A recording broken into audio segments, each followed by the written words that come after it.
وہ اس ایج پہ تو پہنچ چکی ہوئی تھیں جن پہ وہ سائیکل سٹارٹ ہو جاتے ہیں،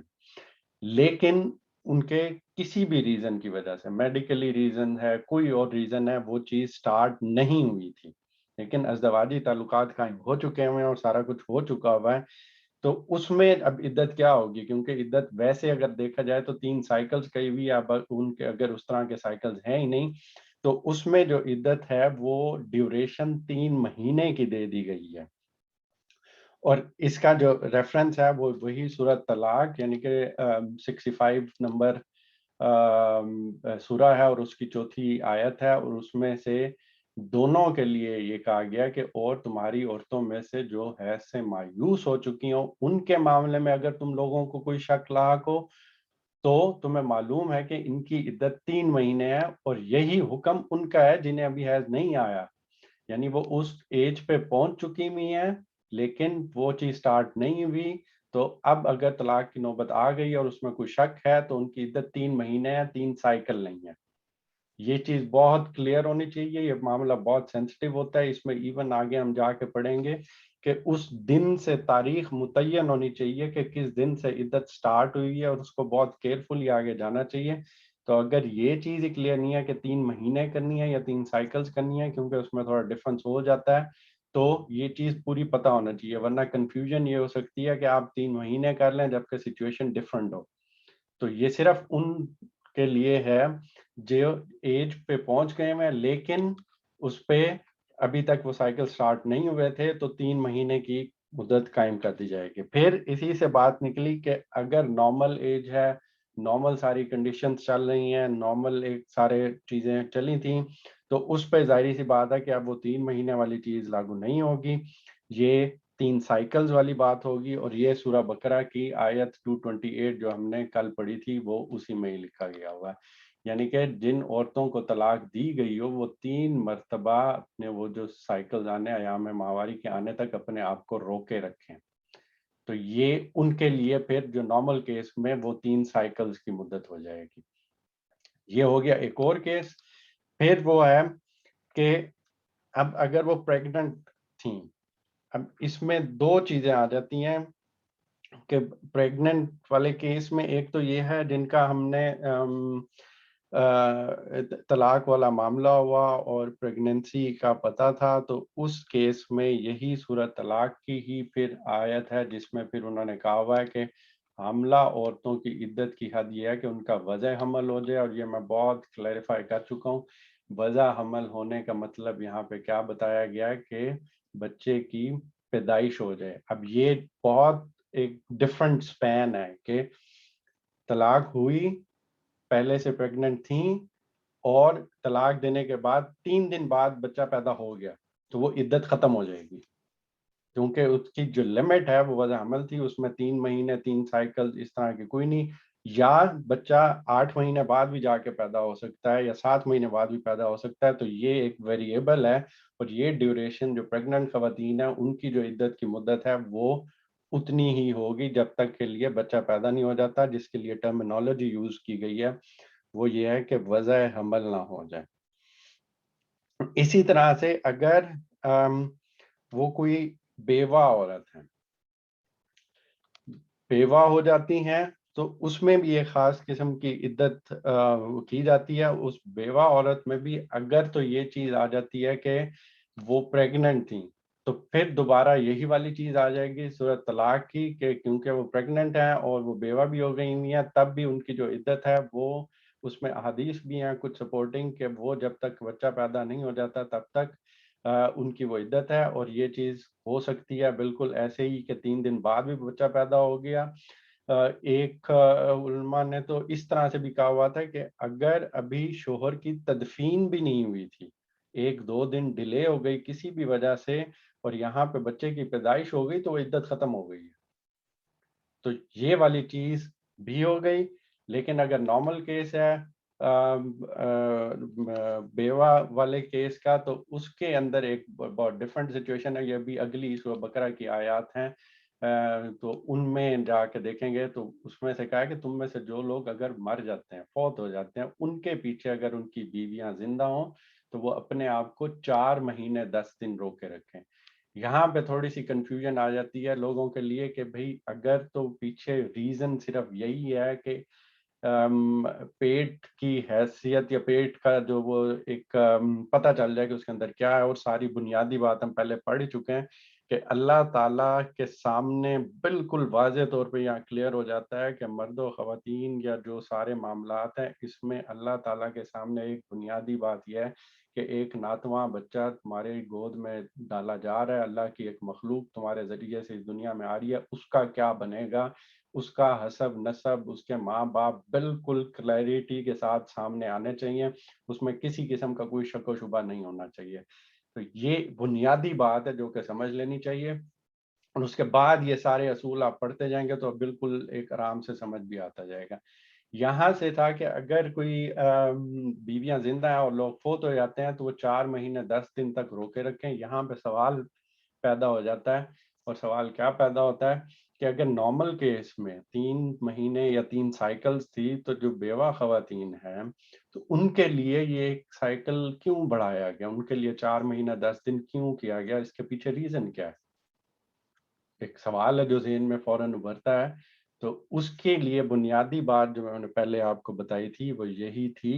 کہ نارمل جب انسان زندہ ہو تو جب طلاق دی جاتی ہے تو وہ صرف پاکیزگی کے دنوں میں دی جاتی ہے، وہ پاکیزہ دن جب چل رہے ہوتے ہیں صرف تب دی جاتی ہے، ورنہ حضور پاک صلی اللہ علیہ وسلم نے بھی ناراضگی کا اظہار کیا تھا اور اس کو دوبارہ رجوع کرنے کا حکم دیا تھا کہ نہیں، ابھی یہ نہیں ہوگی، یہ طہور کی مدت ہے جس میں طلاق دی جاتی ہے۔ اب انسان زندہ ہو تب تو یہ وہ ایک کام کر سکتا ہے کہ وہ طہور کی حالت کا انتظار کرے، پاکیزگی کی حالت کا انتظار کرے اور پھر وہ جا کے طلاق دے۔ لیکن اگر کوئی انسان فوت ہو رہا ہے اور فوت ہو گیا تو اس کے اپنے کنٹرول میں یہ چیز نہیں ہے، تو وہ طہر بھی ہو سکتا ہے، وہ دوسرے والے سائیکل والے دن بھی ہو سکتے ہیں۔ تو اس میں پھر کیا کہا گیا کہ پھر جو میکسیمم لمٹ بنتی ہے 4 مہینے 10 دن کی وہ دے دی گئی ہے کہ ہاں اب کیونکہ وہ کنڈیشن پوری نہیں ہوئی تو پھر 4 مہینے 10 دن والا کام پورا کیا جائے گا۔ تو اس سے یہ تقریباً جو سچویشن آ سکتی تھی وہ بالکل عقل کو بات بھی لگتی ہے اور چیز سمجھ بھی آتی ہے، اور یہ ساری چیزیں ہمارے کلیریفائی بھی ہو جاتی ہیں۔ اور ایک اور بات جو آخری یہ ہے کہ صرف وہی بنیادی بات اگر سمجھیں کہ اللہ تعالیٰ کے پیش نظر کیا ہے کہ عدت مقرر ہی کیوں کی گئی ہے، تاکہ جو بچہ ایک ناتواں بچہ اس دنیا میں آ رہا ہے تو مرد و عورت یا مرد بیوی کے شوہر بیوی کے درمیان کے ان معاملات میں اس بیچارے کو وہ کہیں بھول نہ جائے، اس کے حقوق اس کا حسب نسب واضح ہونا چاہیے۔ اور اسی کو پس منظر میں رکھتے ہوئے یہ دیکھیں کہ ہمارے ہاں جس طرح سے ہوتا ہے نکاح ہو گیا لیکن رخصتی نہیں ہوئی، جس کو عام ٹرمینالوجی ہم یوز کرتے ہیں کہ رخصتی میں یہ ہوتا ہے کہ پھر وہ ایک گھر میں بھی رہیں گے، پھر ازدواجی تعلقات بھی قائم ہوں گے، پھر ساری چیزیں ہوں گیا۔ لیکن سورہ احزاب کی یہ آیت ہے، سورہ احزاب 33 نمبر سورت ہے اور آیت 49 ہے، اور اس میں کیا کہا گیا، یہ لوگوں جو ایمان لائے ہو جب تم مومن عورتوں سے نکاح کرو اور پھر انہیں ہاتھ لگانے سے پہلے طلاق دے دو تو تمہاری طرف سے ان پر کوئی عدت لازم نہیں ہے جس کے پورا ہونے کا تم مطالبہ کر سکو، لہٰذا انہیں کچھ مال دو اور بھلے طریقے سے رخصت کر دو۔ تو یہاں تک پھر جو میں نے اب پڑھا ہے اور جو ساری سچویشن قرآن پاک سے جو واضح ہو گئی ہیں اور ایک حدیث صحیح بخاری کی حدیث تھی اس سے جو واضح ہوئی ہیں وہ میں نے ایکسپلین کر دی ہیں۔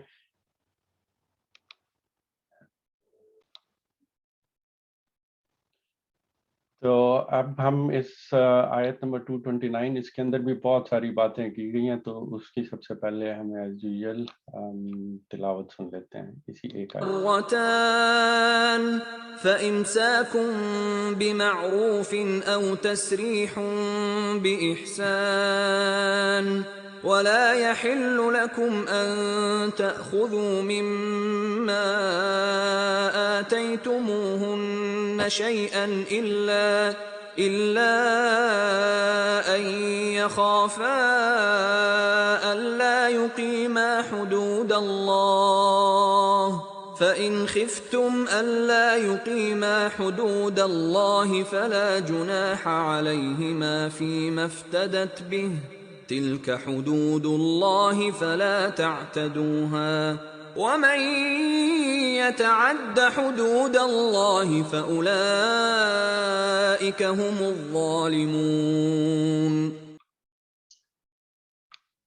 چلیں ہم یہاں سے اسٹارٹ کرتے ہیں. کل کا میں تھوڑا سا پہلے سے بتا دوں کہ بھئی اب وہ سچویشن آ گئی ان سارے سب مراحل سے گزر کے جس میں طلاق پہ جانے سے پہلے انتہائی سوچ سمجھ کے ساری چیزیں راستے اپنانے سے ٹرائی کر لی، لیکن کوئی اس طرح کی چیز نہیں کام آ رہی. اب طلاق کا ہی معاملہ آ گیا تو وہ دی گئی، تو پھر عدت کی چیز بتائی گئی. اس میں ہم نے یہ چیز بھی دیکھ لی تھی کہ وہ 3 سائیکلز ہیں، اور اس میں ایک فائدہ یہ بھی ہو جاتا ہے کہ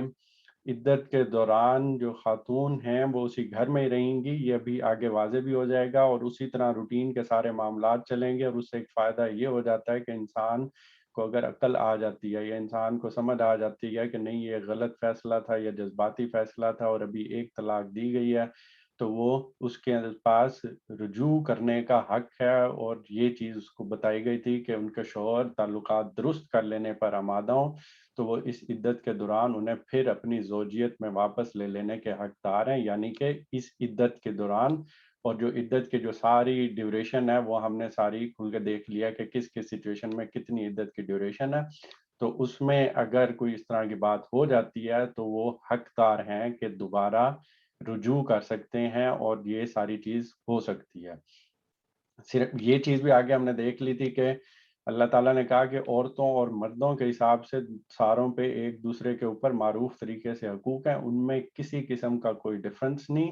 لیکن مردوں کو شوہروں کی حیثیت سے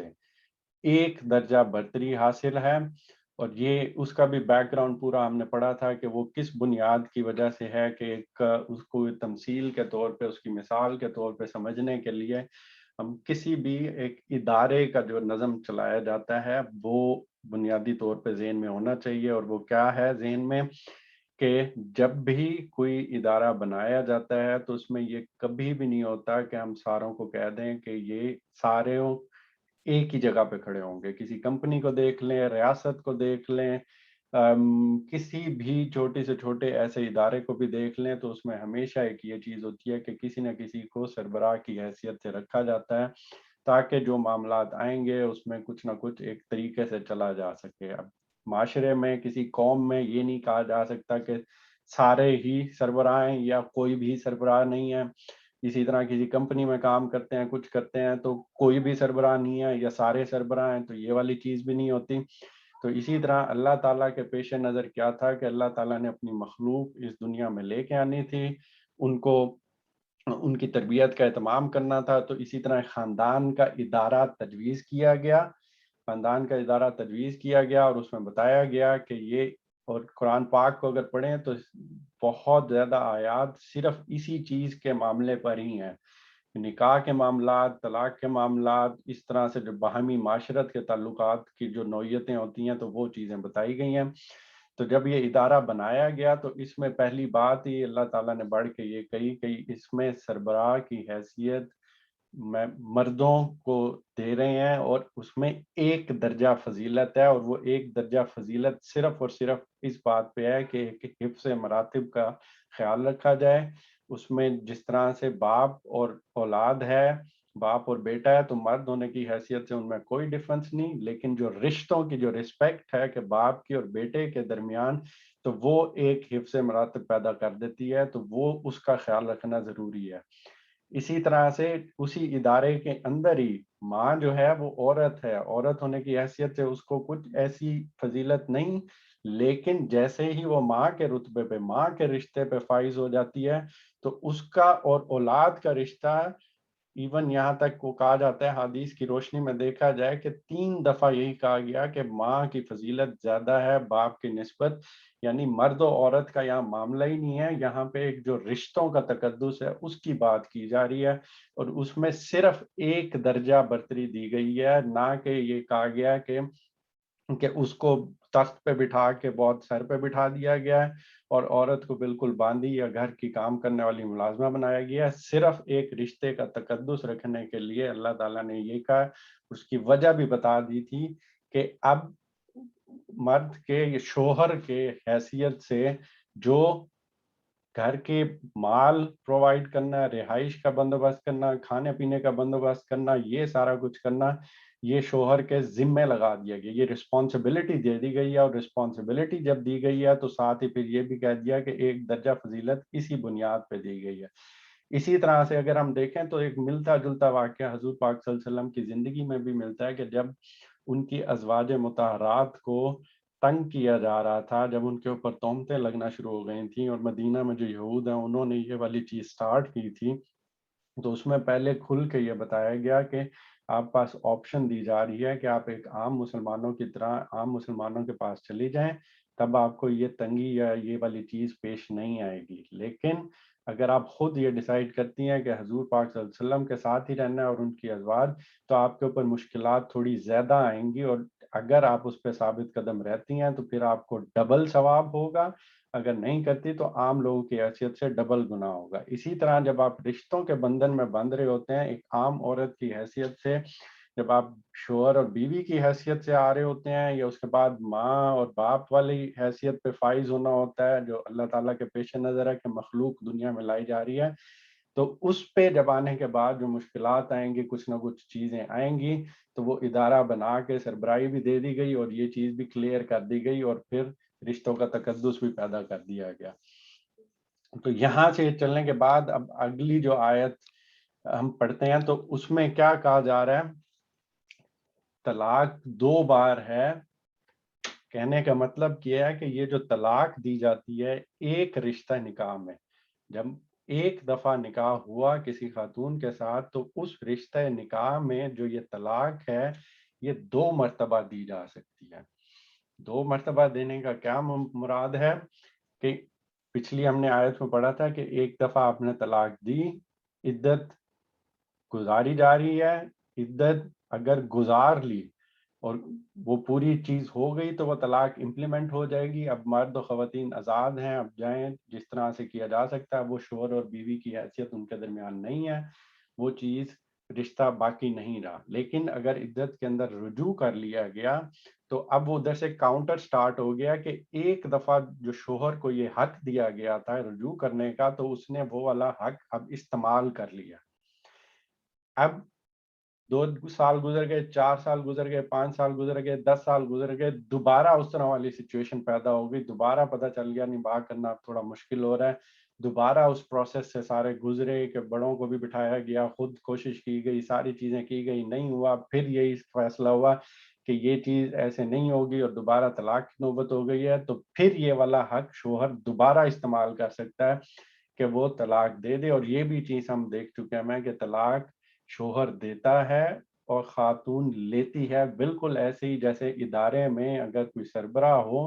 تو وہ کسی کو کانٹریکٹ ٹرمینیٹ کرتا ہے، اور جو اگر کام کرنے والا ہے یا اگر اس ادارے میں کچھ اس طرح سے ہے تو وہ استعفیٰ دیتا ہے، وہ ریزگنیشن دیتا ہے. بالکل اسی طرح خاندان کے ادارے میں شوہر طلاق دے سکتا ہے اور خاتون لے سکتی ہیں. اور یہ طلاق کا حق 2 بار یعنی کہ دے کے اور پھر رجوع کرنے کا حق 2 بار دیا گیا ہے. اس کے بعد یا تو سیدھی طرح سے عورت کو روک لیا جائے یا بھلے طریقے سے اس کو رخصت کر لیا جائے. سمجھنے والی اس میں بات کیا ہے کہ عدت کے دوران اگر انسان کو دونوں کے سامنے آ سکتے ہیں، اور اللہ تعالیٰ نے وہ ذہنیت بھی پہلے ہی اس کو جانتے ہوئے انسان کو پہچانتے ہوئے بتا دی کہ اگر تو یہ والی چیز ذہن میں آ گئی ہے کہ نہیں، اگر یہ عدت کے بعد تو یہ آزاد ہو جائے گی اور اس کو تو میں نے اس کی تو اب میں نے زندگی برباد کرنی ہے اور اس کو تو میں نے اب اچھی طرح تنگ کرنا ہے اور بدلے کی نیت آ گئی ہے، پھر اللہ تعالیٰ نے اجازت نہیں دی. اللہ تعالیٰ کیا کہہ رہے ہیں کہ یہ 2 بار جو اجازت دی گئی ہے، یہ جو حق تمہیں دیا گیا ہے، اس میں اب تم نے روکنا ہے تو وہ بھلے طریقے سے روکنا ہے، وہ سیدھی طرح سے عورت کو روکنا ہے کہ میں رجوع کرنا چاہتا ہوں، میں اب اس چیز کو ٹھیک کرنا چاہتا ہوں، میں اب یہ بھلائی کرنا چاہتا ہوں، میں یہ کام اب نہیں کرنا چاہتا، مجھے احساس ہو گیا ہم دونوں مل جل کے کوئی سلوشن نکال لیں گے اور اب ایک بہتر طریقے سے زندگی گزاری جا سکتی ہے. تو سیدھی طرح سے بھلے طریقے سے روک لینا ہے. اس نیت سے نہیں روکنا کہ میں اب زندگی خراب کر کے دکھاؤں گا کہ اب میں نے پورا بدلہ لینا ہے کہ یہ جو، کیونکہ شوہر اور بیوی کے معاملات جب اچھے چل رہے ہوں تو بہت اچھے چل رہے ہوتے ہیں، اور جب برے ہوتے ہیں تو ایک دوسرے کے درمیان جذباتیت طاری ہونے کی وجہ سے یہ چیز بہت دفعہ آ جاتی ہے، تو یہ چیز پہلے ہی کروا لیا گیا۔ اور پھر دوسری بات، اگر رخصت بھی کرنے کا فیصلہ کر لیا ہے تو رخصت بھی بھلے طریقے سے اس کو رخصت کرنا ہے۔ سے دو چیزیں کلیئر ہو رہی ہیں کہ اب رخصت ظاہری سی بات ہے کہ وہ عورت یا وہ خاتون جس کو طلاق دی گئی تھی وہ اسی گھر میں ہی پراپر طریقے سے اس کے سارے حقوق پھر بھی پورے ہو رہے تھے۔ کوئی اختلاف رائے ہوا تھا، کوئی اس طرح کا معاملہ ہوا تھا جس کا سلوشن نکالنا اب وہ پاسبل نہیں ہے، تو اس کے لیے پھر یہ ساری عدت اور طلاق والا معاملہ ہوا، لیکن گھر کے معاملات بالکل بھلے طریقے سے چل رہے تھے، اور اگر اب رخصت کرنے کا بھی ٹائم آیا ہے تو وہ بھلے طریقے سے رخصت کرنا ہے۔ اس میں بھی یہ نہیں، اس میں بعض اوقات میرے اپنے سامنے کے ہمارے اپنے دیکھے ہوئے معاملات ہیں کہ اس میں اس طرح کا بعض اوقات معاملہ ہو جاتا ہے کہ اب رخصت کرنے کا معاملہ ہے، دونوں طرف جذبات بہت ہائی ہوئے ہیں، ایک طرف ایک کے رشتہ دار کھڑے ہیں، وہ بھی ساتھ تیلیاں لگانے کے لیے کھڑے ہوتے ہیں، دوسری طرف دوسرے کھڑے ہوتے ہیں، سامان واپس کرنے کا معاملہ آ جاتا ہے جو کہ ابھی آ رہا ہے آگے، تو اس میں کیا ہوتا ہے ایک دوسرے کے سامان کو ڈیمیج کر کے بھیج رہے ہوتے ہیں کہ وہ اگر کوئی کسی کا بیڈ اگر وہ ساتھ لے کے آئی تھی جہیز کے معاملات میں، تو اس کے ویسے ہی بیٹھے بیٹھے جا رہے ہیں وہ سامان بھیجنا، تو جا کے اس بیڈ کو یا اس کی چیزوں کو خراب کیا جا رہا ہے۔ اس حد تک انسان گر جاتا ہے اخلاقی طور پہ کہ وہ یہ کام کرنے تک آ جاتا ہے جذبات میں آ کے، اور اللہ تعالیٰ کی طرف سے کیا کہا جا رہا ہے کہ اگر تم اب رخصت کرنے کا فیصلہ بھی کر لیا ہے تو اس کو بھلے طریقے سے، اچھے طریقے سے، ایک انسانی اخلاق جو ہوتا ہے، جو اخلاقیات سکھائی گئی ہیں اس کے مطابق رخصت کیا جائے۔ ٹھیک ہے آپس میں کوئی بدمزگی ہو گئی ہے، ٹھیک ہے آپس میں اختلاف رائے ہو گیا، لیکن ایک جو بات کرنے کا سلیقہ، ایک جو آپس میں برتاؤ ہوتا ہے، یہ جو ساری چیزیں ہوتی ہیں یہ وہ پھر بھی مد نظر رکھی جائیں گی۔ اور پھر اگلی بات، اور رخصت کرتے ہوئے ایسا کرنا تمہارے لیے جائز نہیں ہے کہ جو کچھ تم انہیں دے چکے ہو اس میں سے کچھ واپس لے لو۔ اور اس میں بھی یہ چیزیں بیان کی گئی کہ اب رخصت کیا جا رہا ہے، اور یہاں پہ فوراً ہم لوگوں کے ذہن میں یا ہم جس معاشرت میں تعلق رکھتے ہیں یا جو چیز ہم لوگوں کے سامنے بار بار آتی ہے وہ فوراً بات جاتی ہے جی حق مہر میں جو کچھ لکھ کے دیا تھا وہ اب واپس کرنا ہوگا۔ یہاں پہ کسی طور پہ بھی حق مہر کا کسی لفظ میں نہ کوئی اشارہ ہے نہ کچھ کوئی اور بات بتائی گئی ہے۔ حق مہر وہ والی چیز ہم بنیادی بات پہلے ہی کر چکے ہیں کہ جب خاندان کا ادارہ وجود میں آ رہا ہوتا ہے، یہ بات اپنے بچوں کو، اپنے بڑوں کو، ان ساروں کو سوسائٹی میں بتانے کی ضرورت ہے کہ یہ شوہر کو، مرد جب شوہر بننے جا رہا ہوتا ہے، شادی کا موقع آ رہا ہوتا ہے، تو اس کو یہ احساس دلانے کے لیے اب تم اس پوری زندگی نے اگر نارمل اس طرح سے کہ چلتی ہے تو عورت کی اور ساتھ جو بچے آئیں گے اس کی سربراہی کرنی ہے، ان کو مال اور ان کی چیزیں پرووائڈ کرنی ہے، فائنینشیل ذمہ داریاں اٹھانی ہیں، اور اس چیز کو سیریس لے، اور اس چیز کو سیریس لینے کے لیے اس کو ٹوکن منی کے طور کے اوپر نکاح ہوتے ہی، یہ حق ہے عورت کا، یہ حق ہے بیوی کا، جیسے ہی نکاح ہوگا یہ اماؤنٹ اس نے دینی ہی دینی ہے بیوی کو، اس کا طلاق ہوتے ہوئے اس طرح کے معاملات سے کوئی تعلق نہیں ہے۔ اور وہ دی بھی اسی لیے جاتی ہے کہ جب دے دیا تو، اور اس میں تین باتیں مد نظر رکھی جاتی ہیں کہ خاتون کی حیثیت سے جو بیوی بننے جا رہی ہے اس کی حیثیت کیا ہے، ان کا مطالبہ کیا ہے، اور تیسری بات جو شوہر کی استطاعت کیا ہے۔ ان تینوں چیزوں کو مد نظر رکھتے ہوئے جو اماؤنٹ سیٹل کی جاتی ہے، آپس میں بات کی جاتی ہے، وہ نکاح ہوتے ہی شوہر نے دینی ہے۔ اگر وہ نہیں دی، اسی دنیا میں دینا ہے تو وہ قرض کے طور پہ اس کے اوپر ہے، جیسے ہم نے کسی اور کا قرض دینا ہوتا ہے تو وہ شوہر کے اوپر قرض ہے اگر اس نے ابھی تک نہیں دی، اور نیت یہ کی ہوئی ہے کہ میں نے دینا ہی نہیں ہے، تو اس نے کسی کا حق غصب کیا ہوا ہے۔ تو حق مہر کا ادھر طلاق یا اس طرح کی چیز سے کوئی ہے ہی نہیں، ریلیشن نہیں ہے۔ یہاں پہ جو بات کی جا رہی ہے کہ رخصت کرتے ہوئے تمہارے لیے جائز نہیں ہے کہ جو کچھ تم دے چکے ہوئے ہو، یہ اشارہ اس طرح کیا ہوا ہے جب معاملات اچھے چل رہے ہوتے ہیں، جب میاں بیوی کے درمیان جو ایک اللہ تعالیٰ نے جذبات رکھے ہیں جو ہم پہلے بات کر چکے ہیں کہ جب وہ اکٹھے ہوتے ہیں تو ان میں اولاد کی پیدائش کا معاملہ آنا ہوتا ہے، تو اللہ تعالیٰ نے بجائے اس کے کہ ان کے لیے مشقت کا باعث بنائے، اس میں ایک اٹریکشن رکھ دی کہ چلو مل جل کے ایک تم نے اللہ کے لیے اس کام پہ بننا ہے، اس منصب پہ فائز ہونا ہے، تو اس سے تم بھی مشکل میں نہ پڑ جاؤ، بلکہ تمہارے لیے کچھ لطف و اندوز ہونے کا بندوبست کر دیا گیا۔ تو یہ وہ والی چیز تھی کہ اب اس میں جب تم چیزیں انہیں دے چکے ہو، اب وہ محبت چل رہی تھی اور وہ ساری چیز چل رہی تھی، اب اس میں تحائف دیے گئے ہیں، اس میں کوئی مکان لیا گیا، مشترکہ مکان لے لیا گیا، اس میں کوئی پلاٹ ہے وہ نام کر دیا گیا، اس میں گفٹ ہے، اس میں کوئی سونا زیورات ہیں، اس میں کوئی برتھ ڈے پہ گفٹ دے دیے ہیں، یا کچھ اس طرح کے کوئی 100 معاملات ہوتے ہیں، وہ تم نے دے دیے اپنی بیوی کو۔ اب یہ نوبت آ گئی ہے تو اللہ تعالیٰ کیا کہہ رہے ہیں، تمہارے لیے جائز ہی نہیں ہے یہ سرے سے بات کرنا، یا یہ چیز مطالبہ کرنا جائز ہی نہیں ہے شوہر کے لیے، کیا وہ اس موقع پہ آ کے کہے کہ مجھے یہ ساری چیزیں واپس کر دو۔ اللہ تعالیٰ کی طرف سے بالکل کلیئر کٹ حق مہر کا کہا گیا ہے، پھر اس کے بعد یہ چیز کہی گئی ہے کہ اب جب یہ معاملہ آ گیا تو اس سے اندازہ کریں کہ اللہ تعالیٰ نے ایک طرف رسپانسبلٹی ڈالی ہے، تو دوسری طرف یہاں پہ اللہ تعالیٰ کی طرف سے کتنا نیوٹرل، کتنا عدل و انصاف پہ مبنی فیصلہ دیا جا رہا ہے کہ یہ جائز نہیں ہے۔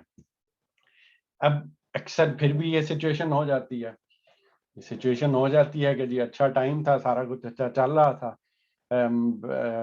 جو عالم تھے وہ بتا رہے تھے، انہوں نے تو کہا کہ منوں کے حساب سے جی زیورات دے دیے گئے اور یہ چیز کر دی گئی، یہ نام کر دیا گیا۔ اب معاملہ آ گیا کہ بھئی اب طلاق کی نوبت آ رہی ہے، اور سامنے یہ آیت ہے اللہ کی، اور اس کے مطابق تو یہ ہے کہ مردوں کو تو وہ ساری چیز لینے کا واپس حق ہی نہیں ہے۔ اب حق نہیں ہے تو اب بیچ میں یہ چیز، اسی چیز کی وجہ سے بندی اگر معلق ہو جاتی ہے، تو پھر اللہ تعالیٰ نے کہا اب میں نے اپنی چیز بتا دی ہوئی ہے تم لوگوں کو،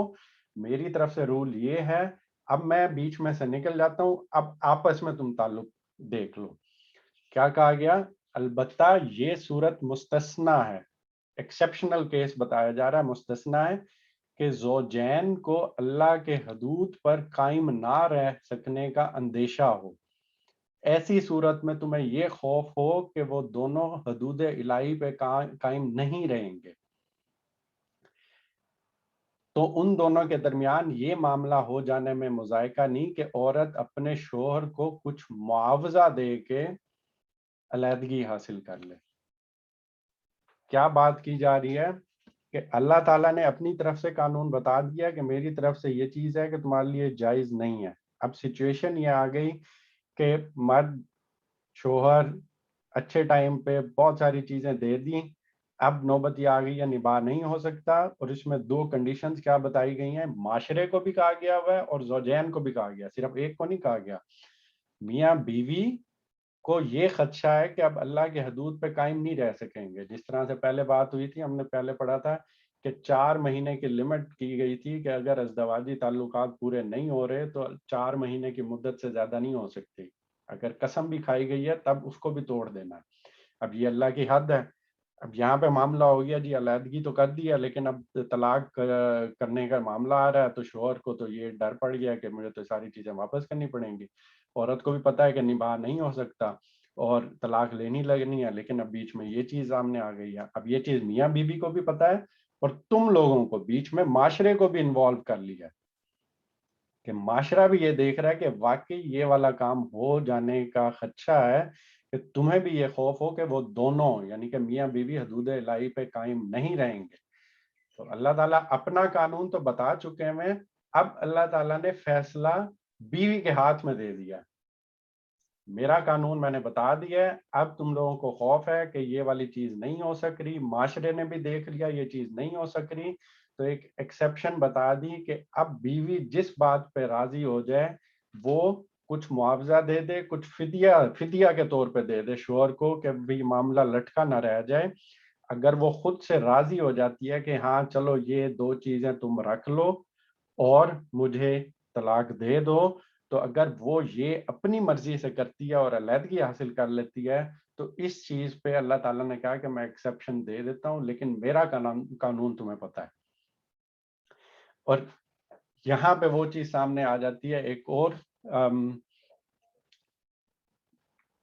عورت کو یا بیوی کی حیثیت سے کہا گیا کہ علیحدگی حاصل کر لے، یا دوسرے لفظوں میں کہہ دیا کہ اب وہ طلاق لے سکتی ہے، یعنی فدیے میں دے کے وہ چیزیں طلاق حاصل کر سکتی ہے۔ تو اب اس کے صاف معنی یہ ہے کہ عورت اگر علیحدگی چاہے گی تو طلاق دے گی نہیں، یہی بات جو ہم استعفے کی اور وہ کانٹیکٹ کی کر چکے ہیں، بلکہ شوہر سے طلاق کا مطالبہ کرے گی۔ اور عام حالات میں توقع یہی کی جاتی ہے کہ ہر جو شریف نفس آدمی ہے، نباہ کی اگر کوئی صورت نہیں پاتا تو یہ مطالبہ مان لے گا، لیکن اگر ایسا نہ ہو تو عورت عدالت سے رجوع بھی کر سکتی ہے۔ اور یہ والی چیز جس کو ہم عام طور پہ خلا سے تعبیر کرتے ہیں کہ جی عورت نے خلا کا مطالبہ کر لیا اور عدالت جا کر دیا ہوا، تو وہ پہلی چیز یہی ہے کہ اندر معاشرے میں ہی رہتے ہوئے میاں بیوی کے دوران ہی وہ تعلقات اگر وہ اس طرح سے ہیں کہ کر کے اور فائنڈ کر دیا عورت نے یا بیوی کی حیثیت سے معاوضے میں یا فدیے کے طور پہ کہا میں دو چیزیں چھوڑ دیتی ہوں، فارغ کرو، کیونکہ ہمیں اللہ کی حدود کراس کرنے کا اندیشہ ہے، تو آدمی ایکسیپٹ کر لے اور طلاق دے دے۔ لیکن اگر وہ نہیں کرتا تو عدالت سے رجوع کیا جاتا ہے، تو اس کو یہ عام طور پہ خلا سے تعبیر کیا جاتا ہے۔ اور یہ بھی چیز جو جن عالم کی جو میں بات کر رہا ہوں ان کے نزدیک ٹھیک نہیں تھی کہ پاکستان کے قوانین میں یہ چیز بتا دی گئی ہے کہ جب وہ خلا ہوگا تو جو عورت ہے وہ آدھا حق مہر چھوڑ دے گی۔ انتہائی درجے کی ان کے نزدیک یہ غلط فہمی کی بنیاد پہ ہے، ادھر حق مہر کی کوئی بات ہی نہیں کہی گئی، حق مہر چھوڑنے کا تو کوئی ذکر ہی نہیں ہو رہا یہاں پہ۔ تو یہ جو بیک گراؤنڈ میں انہوں نے یہ والی آیت لی ہے کہ اس آیت میں یہ چیز کی گئی ہے، حالانکہ اس کا حق مہر سے اس طرح کی چیز سے کوئی تعلق ہے ہی نہیں۔ تو اس چیز کو بھی اچھی طرح سمجھ لینا چاہیے کہ طلاق کیا ہے، خلا کیا ہے، جو عدت کی ڈیوریشن ہے وہ کیا ہے، اور اگر بیچ میں کچھ اس طرح کی چیز آ جاتی ہے جو تحفے تحائف اور گفٹس اور یہ چیزیں دی گئی ہیں وہ بھی واپس لینے کے مجاز نہیں ہے،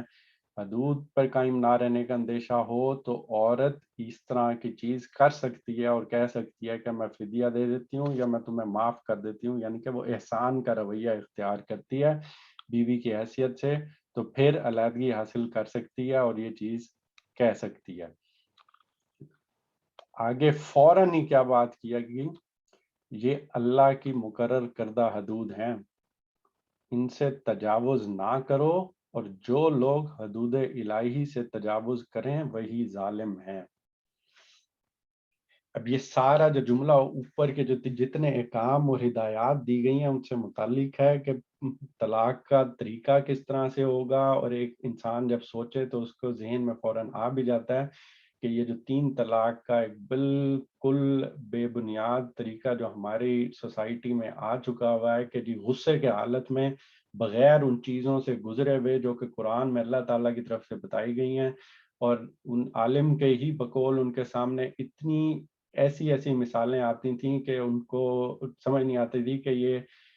کس بنیاد پہ کس چیز پہ اور وہ کس جگہ پہ جا کے لوگوں کو سمجھائیں کہ جی انسان کو، وہ کہتے ہیں کہ اس طرح کے واقعات سامنے آتے تھے کہ جی مرد آیا ہے، وہ کہہ رہا ہے کہ جی بدتمیزی ہوئی، عورت نے میرے ساتھ کوئی بدتمیزی کر دی تو میں نے غصے میں آ کے اسے 2-4 گالیاں بھی دے دیں، تھپڑ بھی رسید کر دیا اور ساتھ میں نے 3 طلاق بھی رسید کر دی۔ لیکن اب حالت یہ ہے کہ 4-5 بچے ہیں گھر میں، حالات تھوڑے سے اتنے اچھے ویسے ہی نہیں ہیں،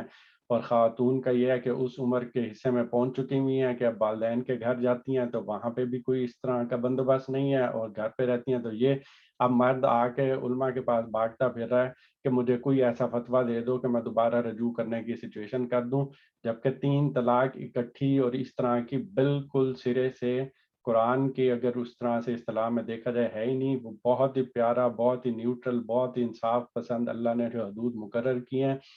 کہ اگر کوئی چیز ہو بھی جاتی ہے تو اختلافات نارملی رہتے ہوئے ایک دوسرے کے ساتھ ہوتے ہیں چھوٹے موٹے، اس میں تو ساری چیز کرتا ہی ہے، جب اگر بڑھتے ہیں تو ان میں یہ پروسیس اختیار کیا جائے گا۔ ایون یہ یہاں تک شوہر کو کہا گیا ہے کہ تمہیں اب رسپانسبلٹی دی گئی ہے تو عورت سرکشی پہ اتر آئے، بیوی سرکشی پہ اتر آئے۔ سرکشی پہ اترنے کا بات کیا ہوتی ہے کہ اس نے شوہر کی حیثیت تسلیم کرنے سے ہی انکار کر دیا، کہ شوہر کی حیثیت سے ماننا ہی نہیں نا. اب وہ گھر کا جو ادارے کا جو ایک ایٹماسفیئر ہونا چاہیے تھا وہ اس نے ماننے سے انکار کر دیا. اس نے کہا نہیں بس جاؤ جو بھی کرنا ہے میں خود کروں گی اور وہ سارا کچھ کروں گی, اور وہ سرے سے ہی جو اسٹرکچر ہے وہ جو اللہ تعالیٰ کی طرف سے بنایا گیا تھا وہ بھی ختم کر دیا گیا. تو شوہروں کو نصیحت کی گئی ہے نہیں, فوراً تم اس چیز پہ نہیں جاؤ گے, اس میں کیا کیا چیزیں ہیں وہ سٹیجز ہیں کہ اس میں کیا کیا کیا جائے گا. پہلے نصیحت کی جائے گی عورت کو, اس میں واعظ کا لفظ استعمال کیا گیا, اس میں معنی یہ ہے کہ تھوڑا بہت اونچی نیچی آواز کر کے جس میں خاندان, سہیلیاں, ماں باپ سب نصیحت کر سکتے ہیں, یعنی کہ وہ آئیں سمجھائیں ان ساروں کو. پھر دوسری ہدایت اس کو کی کہ جو بے تکلفانہ, جس طرح سے میاں بیوی کا آپس میں ایک بے تکلفانہ ایک تھوڑا سا رویہ ہوتا ہے یا ایک دوسرے کے پاس آنا جانا, ظاہری سی بات ہے عام عورتوں کی نسبت سے اگر دیکھا جائے تو ایک ڈفرینٹ معاملہ ہوتا ہے. تو میاں بیوی آپس میں ایک دوسرے سے تھوڑے بہت بے تکلف ہوتے ہیں. تو خود مرد کو ہی شوہر کی حیثیت سے کہا جا رہا ہے کہ واعظ کیا جائے, نصیحت کی جائے. اگر وہ سرکشی پہ بھی اتر آئی ہے کہ اس نے ماننے سے انکار کر دیا, بے تکلفانہ قسم کا خلا اور ملا ترک کر دیا جائے تاکہ اسے تھوڑا سا آئیڈیا ہونا شروع ہو کہ یہ چیز سیریس ہے, اس طرح کا نہیں کیا جا سکتا. اور پھر آگے ایک اور بات کی گئی کہ تیسری چیز یہ بھی کی جا سکتی ہے کہ جتنا کوئی معلم, جتنا کوئی استاد شاگرد کے ساتھ کوئی اس طرح سے کرتا ہے, کوئی شفیق استاد اپنے شاگرد کو تھوڑی بہت ڈانٹ ٹپٹ کے ساتھ اگر تھوڑا سا ہاتھ لگا دیتا ہے یا کی جا سکتی ہے. ایون اللہ تعالیٰ نے کہا ہے کہ طلاق دینے سے پہلے یہ چیز بھی ٹرائی کر لو, بے تکلفانہ ملنا جلنا, نصیحت. اور جو شفیق استاد اپنے شاگرد کے ساتھ تھوڑا رویہ رکھ لیتا ہے وہ بھی کر سکتے ہو, یا والدین اپنے بچوں کے ساتھ ان کو نصیحت کرنے کے لیے, ان کو تھوڑا سا وہ کرنے کے لیے اگر سختی کر کے تھوڑا سا ہاتھ پکڑ لیتے ہیں یا کان گرم کر دیتے ہیں, تو ایون اس حد تک اللہ نے کہا کہ طلاق پہ جانے سے پہلے یہ چیزیں ٹرائی کرو. اور پھر اس کے بعد نہیں ہوا تو پھر وہ چیز کہی کہ دونوں کی طرف سے قرآن پاک میں یہ حکم مقرر کر دیا جائے. اور وہ ساری چیزیں کرنے کے بعد عدت میں اتنی ساری چیزیں بتائی گئی. پہلی آپشن ایک دفعہ طلاق تھی, عدت گزاری, رجوع کرنا تھا, رجوع کر لو. 5 سال 10 سال گزر گئے, دوسری دفعہ بھی حق ہے کہ دوبارہ یہ ساری چیزیں کی گئیں, دوبارہ یہ معاملہ ہو گیا, دوبارہ رجوع کرنے کا حق حاصل ہے. اس میں بھی اگر بھیجنا بھی ہے تو کیا کرو, ایک پیار محبت بھلے طریقے سے روکو اور بھلے طریقے سے رخصت کرو, گفٹ تک واپس نہیں لے سکتے. اور یہ ساری چیزیں اتنے اچھے اور پیارے معاملات کرنے کے بعد سوسائٹی میں کیا ہوا ہے, بنیادی بات ہی نہیں سمجھی جاتی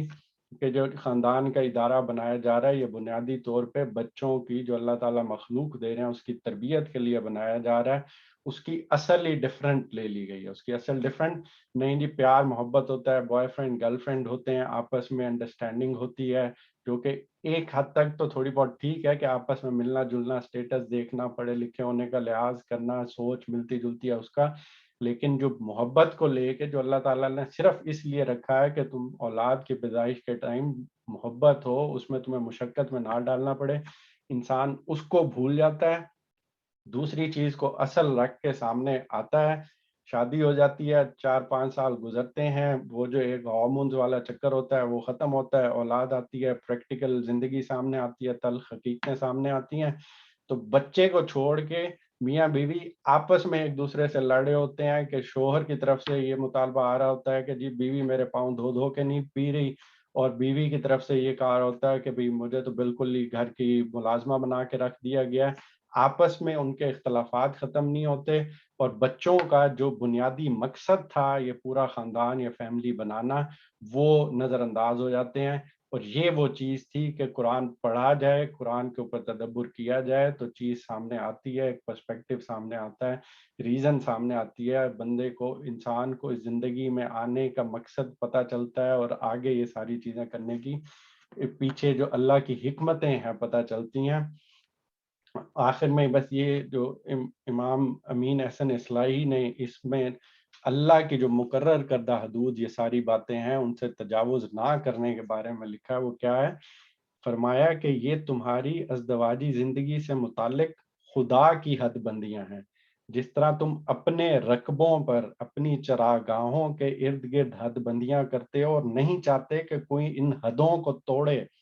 اور اگر کوئی ان حدود میں مداخلت کرتا ہے تو تم اس کو اپنی ملکیت میں مداخلت اور اپنی عزت و غیرت کے لیے ایک چیلنج سمجھتے ہو۔ اسی طرح خدا نے بھی اپنے محارم کے ارد گرد یہ حدیں قائم کر دی ہیں، تم ان سے باہر آزاد ہو